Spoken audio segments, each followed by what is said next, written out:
Hello, welcome back to Fist Entertainment.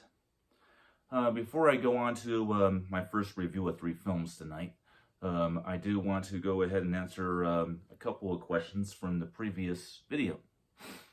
Try to get this angle right as much as I can to kind of show everything in it. There, now you can kind of see them. Right there are the fronts.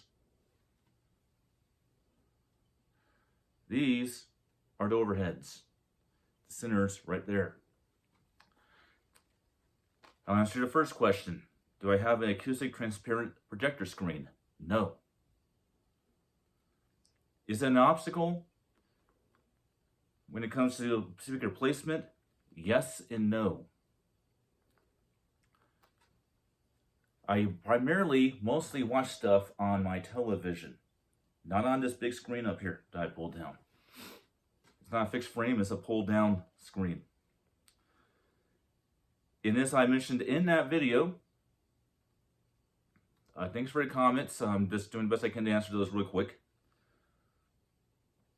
I did tell you that at commercial theaters, you have all of this plus 2 subwoofers, sometimes 4 subwoofers behind the screen.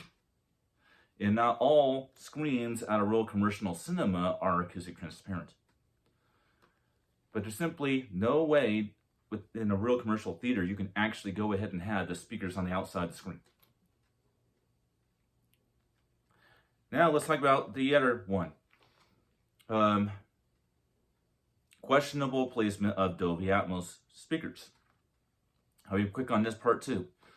There are 2 configurations for front Dolby Atmos effect speaker layouts. The most common one is what's called front top. Front top means that you mount it to the ceiling and you put it at an angle going out like this towards the listener. And I would say more like cross and more like that. Which is kind of what I have with these. The difference is I have them using the adder method of front Atmos effect placement of speakers. And that's not top front. Is front high.